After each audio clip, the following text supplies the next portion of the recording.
Las casas que se construyen en el borde costero, allí mismo en Valdivia y en todo Chile, ¿están construidas para soportar un terremoto sobre 9 grados y con todo lo que provoca, con la salida de mar y todo lo que provoca también incluso en los ríos allí en Valdivia? Son condiciones que hay que revisar caso a caso. O sea, de hecho, uno de los grandes temas pendientes que tiene Chile es la microsignificación sísmica, es decir, cómo se comporta el suelo en determinadas zonas.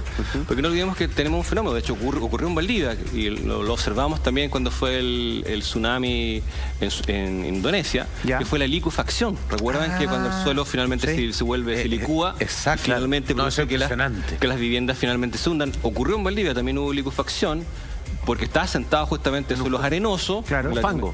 Claro, es finalmente un barro que está muy hidratado por el río. Y finalmente, claro, tú puedes construir, pero después cuando viene el movimiento, esto finalmente hay imágenes sorprendentes donde como pueblos se desplazan, así como que se los lleva la tierra, que está más acuosa que sólida, así. Claro, justamente eso fue un caso, y nos vemos que en Valdivia hay zonas que se hundieron. Hay, uno entra hasta el día de hoy en Valdivia y hay zonas se ven las copas de los árboles, los troncos. Se ve todo lo que está en torno a la Isla Teja, que eran antiguos campos de cultivo. Y de hecho están perdona, Lati, están las copas de los árboles y están las rejas. Se ven las rejas con los alambres de púa, las puntas, hasta el día de hoy se ven. Le quería hacer una consulta. Yo atendí el año pasado a una persona que vivió el terremoto de 1960 en Valdivia. Y yo por primera vez que me quedo como súper impactada, porque uno cree que los terremotos son los que nosotros hemos vivido. Y ella lo vivió. Entonces me impactó mucho, porque ella me dijo que en la casa del frente de sus vecinos estaba sus vecinas, su vecino y sus hijos. Y acá su papá los tenía todos sostenidos, y resulta que era tan fuerte el terremoto que la tierra se abrió y se tragó a la vecina. Y la tierra se abrió y se volvió a cerrar. Y eso es un fenómeno de... Yo quedé de verdad, ahí le tomé asunto de verdad a este terremoto. O sea, yo escucho la historia como ustedes la cuentan y uno no se lo puede imaginar. Eso para mí fue, y quedé así, pero...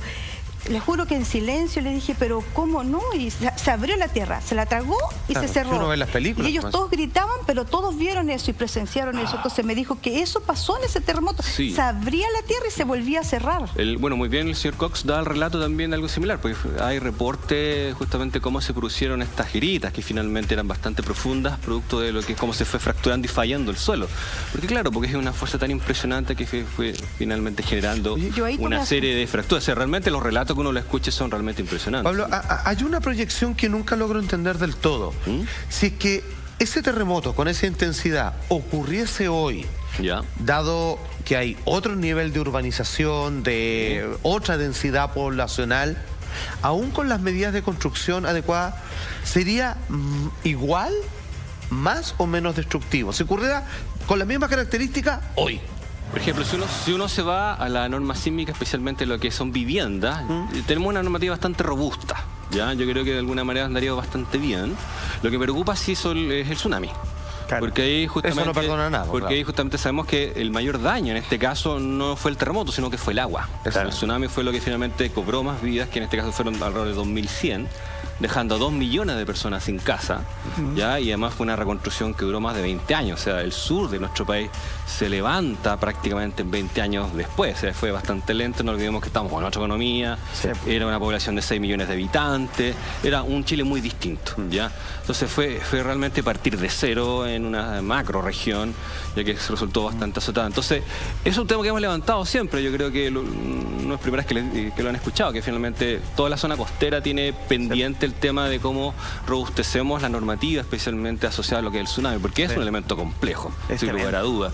Es verdad que es como partir de cero. Chile estuvo a punto de perder el Mundial del 62. De hecho, por el terremoto de Valdivia. A punto de perder el Mundial. Nos lo quitan. Sí, y fíjate, uno se acuerda del 2010 del barco en la plaza de Talcahuano. Sí. Pero acá en este terremoto de Valdivia hay varios vaporeros mercantes que salieron del mar y que se fueron por el río Valdivia hacia adentro. El Canelo. El Canelo es uno que está hundido. No, que está está aún ahí. Por mucho tiempo se le veía del casco y finalmente terminó por hundirse. Creo que lo declararon monumento histórico. Sí. No se puede hacer nada, no se puede sacar, pero está a unos 12 kilómetros del centro de Valdivia. Exacto. Y hay una caseta, hay fotografías que dan cuenta de esta situación. Y ese vaporero, claro, terminó por hundirse producto del tsunami, pero ahí está lo que dice la grieta. Sí, la tierra se quebró así como te contó tu clienta, Latif. Justamente. Yo me quedé muy impactada con eso. Pero es una tremenda grieta. Claro. No, y son varias, no es solo esta, son muchas. Pero cambio geográfico, porque me acuerdo de Penco que fue necesario Concepción trasladarlo donde estaba.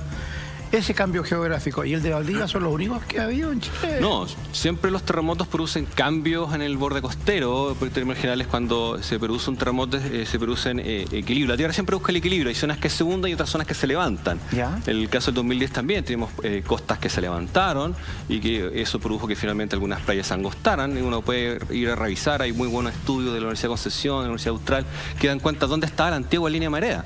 En el caso de algunas islas del sur, dan cuenta hasta de 21 marcas de ascenso-descenso del relieve en el sur de Chile. ¿La costa subió y bajó? Han subido y bajado, por justo especialmente estos cambios por los grandes terremotos históricos que hemos tenido. O sea, nosotros digamos que tenemos registro, el primer terremoto registrado en Chile era de 1570, un terremoto en Concepción. O sea, si alguien sabe de terremoto en este país son los penquistas. De repente tienen un registro súper potente de terremoto, ¿ya? Pero hacia atrás no sabemos más. Pero si uno va a la cosmovisión mapuche, ellos hablan permanentemente de este encuentro entre la tierra y el agua, esta disputa, esta serpiente, ¿recuerdan? Justamente, entonces ahí uno ve esta justamente Tentén y ve esta cultura, en esta cosmovisión, cómo han recogido finalmente esta cultura sísmica. De hecho, muchas veces hay relatos que dicen que a veces ocurrían los tsunamis o terremotos que se transformó en una de las grandes pesadillas de los españoles, porque los españoles no tenían experiencia, porque en España no tiembla más que en el sur, pero hacia el interior no hay mayores sismos, por lo tanto para ellos este era algo nuevo. Sí. Y muchas veces venía el tsunami y los mapuches aprovechaban de atacar a los asentamientos.